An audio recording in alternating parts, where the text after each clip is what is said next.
Jadi pada minggu ini kita menggunakan ibadah perjamuan kudus sedunia yang dikelola oleh Gereja Kristen Sulawesi Tengah. Jadi adapun susunan dan rukun-rukun yang ada di dalam tata ibadah itu berkaitan dengan tata dasar yang dibuat oleh Gereja Kristen Sulawesi Tengah. Jadi untuk itu kita mengikuti apa yang bisa kita ikuti bersama.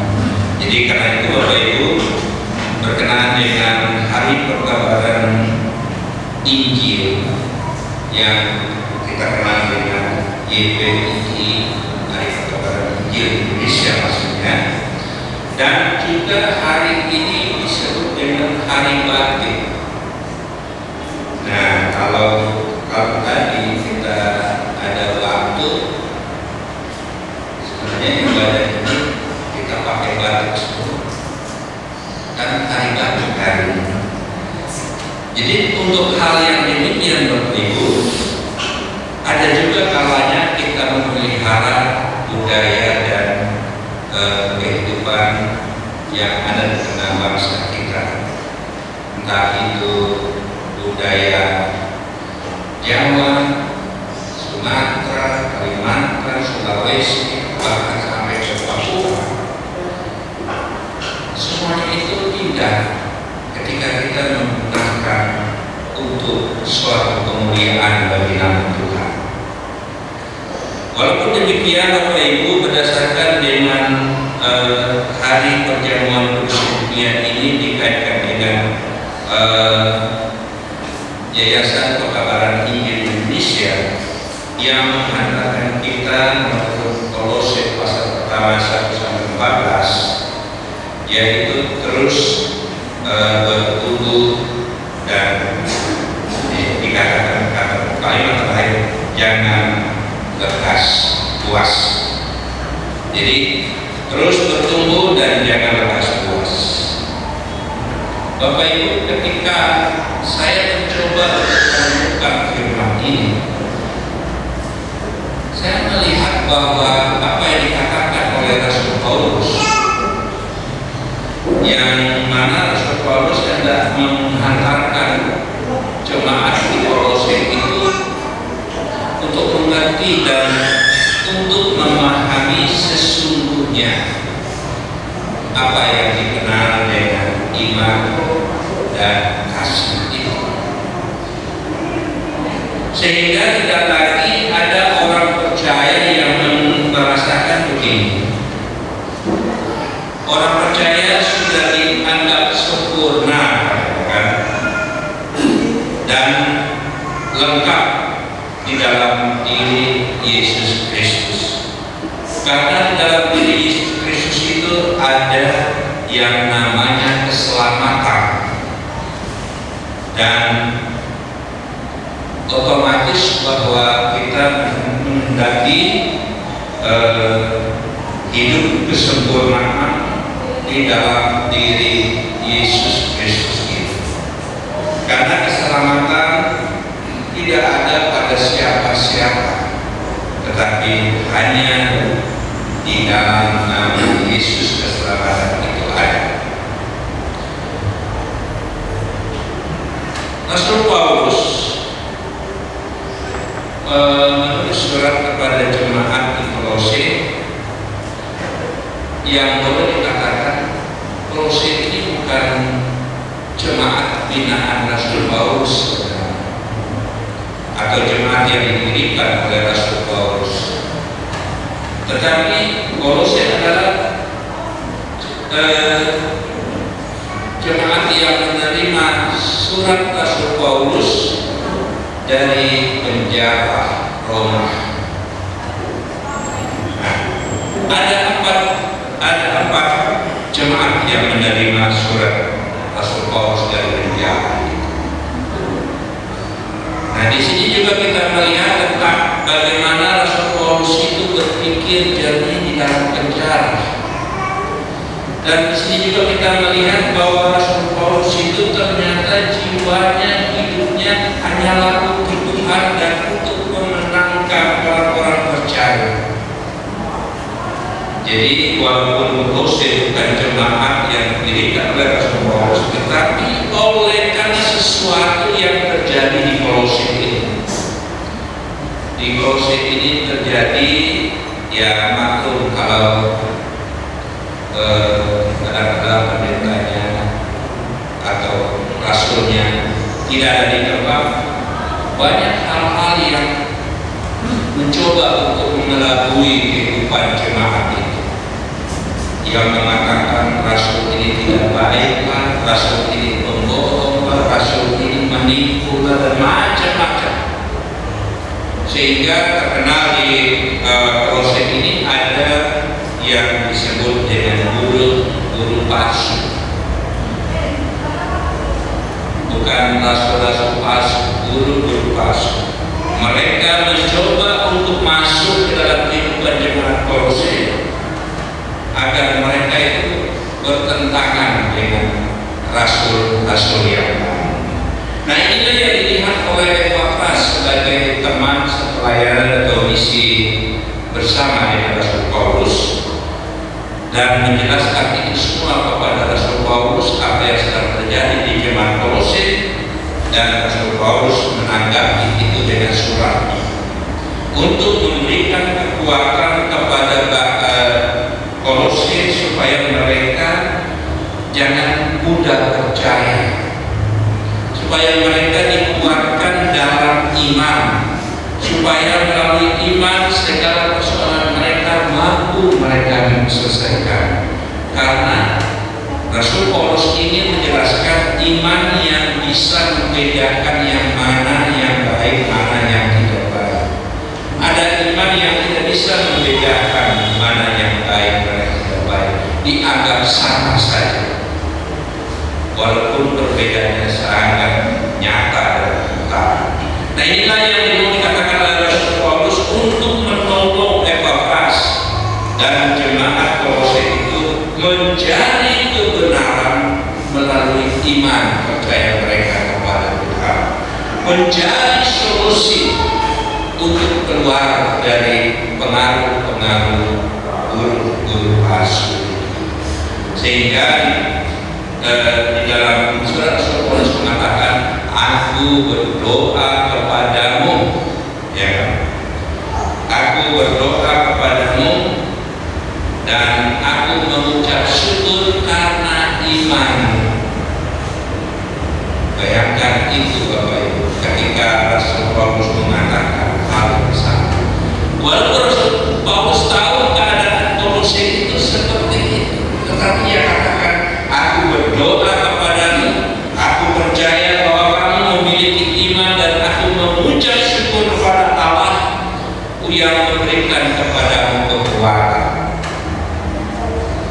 Nah, disinilah intinya bahwa Rasul Paulus hendak berperan serta untuk menjelaskan dan memperbaiki kehidupan jemaat Kolose itu sendiri.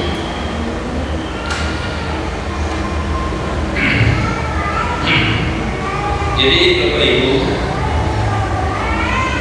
Rasul Paulus juga menjelaskan bahwa jangan percaya kepada hal-hal yang tidak mungkin itu pasti. Karena banyak orang katakan, oh kalau kita begitu tanpa ada dasar yang benar. Seperti yang kita katakan bahwa di dalam Yesus ada kesempurnaan, di dalam Yesus ada keselamatan, di dalam Yesus ada kekuatan. Ya, itu benar. Tetapi kalau kita katakan, oh kekuatan kita dari sini dan sebagainya, di luar daripada apa yang dikatakan oleh rasul-rasul itu, maka kehidupan jemaat itu semakin hari imannya semakin ditawarkan dengan kepalsuan yang ada, dan hidup mereka semakin jauh dari. Jadi untuk itu dikatakan bahwa Yesus adalah harapan dan dasar hidup orang percaya. Tetapi tidak hanya sampai di situ seperti dikatakan dari awal itu, bahwa orang percaya sudah dianggap sempurna, sudah dianggap lengkap ketika dia percaya kepada Tuhan Yesus.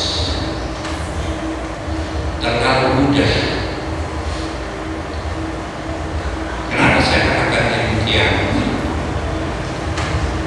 Tidak hanya bermodal aku percaya sudah cukup, tidak ada. Tetapi yang mau dikatakan di sini bahwa aku percaya kepada Yesus Kristus dan lakukan percaya itu dengan sungguh-sungguh. Jangan percaya dia saya percaya kepada Tuhan sebagai juru selamat saya. Ada kalau orang bilang amin, amin, amin, tetapi kenyataannya di dalam hatinya bukan amin, ketolak belakang dari kata amin. Inilah yang mau dikatakan bahwa dasar dan iman percaya orang Kristen adalah mengakui Yesus sebagai Tuhan dan Juru Selamat, dan tidak hanya berhenti di situ, mengerjakan pengakuan itu, melakukan apa yang harus kita lakukan, mengerjakan keselamatan. Keselamatan itu walaupun dikatakan adalah pemberian yang cuma-cuma, tetapi Tuhan hendak melihat bagaimana kita mengerjakan. Sama halnya kalau dikatakan saya sekolah di mana? Ya sekolah. Dan terus orang bertanya, ini orang sekolah katanya tapi nggak tahu sekolahnya di mana, kan begitu. Artinya bahwa ngomongnya saja dia sekolah, tapi nggak tahu dia sekolah di mana. Nah, hal yang sama dikatakan bagaimana kita bisa mengerjakan keselamatan itu dengan baik dan benar. Tentu ada dasar yang cetak itu. Kita percaya tetapi sifat kita jauh dari percaya. Apakah bisa dipercaya atau bisa diakui? Tidak mungkin. Tapi kalau yang percaya dengan sungguh-sungguh kepada Tuhan disertai dengan perbuatannya yang sungguh-sungguh dan didengar oleh ucapan kata-katanya yang kemudian hari membawa orang bersama kepada Tuhan Yesus, itu yang namanya percaya. Dan yang bisa membawa kita kepada suatu jalan kebenaran dan hidup itu mengerjakan keselamatan. Kita tidak hanya hidup sama seperti seorang pemalas ada di tempat itu, putar balik karena dia berdoa Tuhan berikan nasi, putar lagi Tuhan berikan sayur, putar lagi Tuhan berikan saya uang dan sebagainya. Apa akan datang? Kecuali kalau ada orang yang murah hati melihat dengan doanya kasihan orang berbodoh banget kasihkan. Tetapi bagaimana kita bisa menyertai perbuatan kita di doa kita? Kita berdoa, tetapi kita minta kepada Tuhan. Bagaimana kita mendapatkan kerja? Harus ada karya, harus ada yang bisa kita lakukan. Sifat harus ada perubahan ke depannya. Orang dulu orang percaya dengan ungkapan kata-kata kita, sekarang orang percaya. Nah, bukankah itu adalah bentuk dari pengakuan iman dan percaya kita kepada Tuhan Yesus yang diwujudkan dalam karya nyata kita, dalam perbuatan kita, menjadi orang yang senantiasa mengerjakan keselamatannya sepanjang Tuhan berikan ia. Karena itu Bapak Ibu yang saya kasih di dalam Tuhan, beriman memiliki keteladanan Kristus. Iman akan membawa kita pada pertumbuhan yang lengkap dengan kasih. Itu ada dalam pasal 3 ayat 3 sampai 8. Keduanya itu akan menjadi sempurna ketika iman dan kasih itu dipadukan jadi satu. Pasti akan lebih sempurna. Bapak Ibu percaya atau tidak? Iman tidak bisa berdiri sendiri. Iman tidak bisa membuktikan bahwa kita beriman. Tetapi kasih itulah yang membuktikan bahwa kita sedang beriman kepada Yesus. Jadi beriman dan memiliki kasih itulah iman yang lengkap, yang sempurna, yang sedang dikerjakan di dalam diri Yesus Kristus. Bapak Ibu, kasih dapat mewujudkan iman itu dalam relasi atau hubungan kita dengan orang lain. Kasih itu bisa membentuk kita menjadi saudara.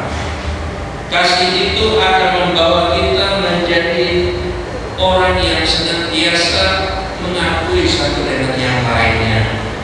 Dan kasih itu akan selalu tumbuh dan bertumbuh dan tidak akan pernah puas. Jemaat yang kami kasih di dalam Tuhan, memang gerak utama orang percaya adalah memiliki iman dan kasih. Itu aja dulu, memiliki iman dan kasih yang akan selalu kelihatan dalam sifat dan hidup orang percaya. Ia bisa saja melakukan apa saja yang ia bisa lakukan untuk sesama tanpa paksaan, tanpa sumut-sumutan, atau tanpa embel-embel. Karena kasih itu melalui pernyataan iman, ia akan melakukan dan ia akan mengorbankan hidupnya untuk sesama. Jemaat, inilah tugas yang diberikan Paulus kepada jemaat yang ada di Kolose itu sebagai bentuk kebersamaan mereka mengatasi guru-guru palsu. Karena kadang-kala guru-guru palsu itu semua ajarannya sering bertentangan dengan ajaran rasul-rasul, terutama iman dan kasih. Jadi marilah Bapak Ibu yang saya kasih di dalam Tuhan, karena pada hari ini kita menggunakan hari perjamuan kudus sedunia yang dilaksanakan oleh Yayasan Perkabaran Injil Indonesia dengan tema terus bertumbuh dan jangan lekas puas. Kata jangan lekas puas ini juga penting kita puas bersama-sama. Apa yang dilakukan oleh kita sebagai orang percaya? Ketika kita melakukan sesuatu yang dikatakan baik di tengah-tengah masyarakat, ketika kita melakukan sesuatu juga di tengah-tengah pekerjaan kita adalah baik, jangan katakan udah saya sudah kerjakan itu, berikan kepada yang lain. Otomatis bahwa pikiran kita sependek itu yang kita pikirkan, dan kita tidak melihat bahwa Tuhan sudah memberkati kita di atas pekerjaan tadi, dan kita tahu bahwa pekerjaan itu berhasil karena kita bekerja di kuasa Tuhan. Jangan puas dengan pekerjaan kita, dan jangan juga kita merasa bangga, tetapi kerjakan itu terus-menerus dan selalu lakukan itu untuk kemuliaan dan kebesaran nama Tuhan. Karena itu Bapak Ibu, saya katakan terus bertumbuh dan tetaplah mengerjakan apa yang dikerjakan sesuai dengan kemampuan yang kita miliki sebagai warga jemaat. Jika Bapak Ibu memiliki kemampuan untuk membantu, bantulah. Ketika Bapak Ibu memiliki kemampuan dengan menggunakan tenagamu, pakailah tenaga itu. Tetapi jika Bapak Ibu punya kemampuan untuk segala-galanya, lakukan itu untuk Tuhan. Karena Tuhan menghendaki kita melakukan apa yang kita harus bisa lakukan. Kemudian Tuhan akan katakan, jangan dulu puas, karena pekerjaanmu masih ada lagi yang lebih besar yang akan kutunjukkan kepada untuk kita lakukan bersama-sama. Karena itu Bapak Ibu, hari ini kita akan bersama-sama menghadapi meja perjamuan kudus. Yesus sendiri akan bersama-sama dengan kita. Karena itu jauhkan ketidakpuasan, jauhkan rasa puas, jauhkan daripada ego.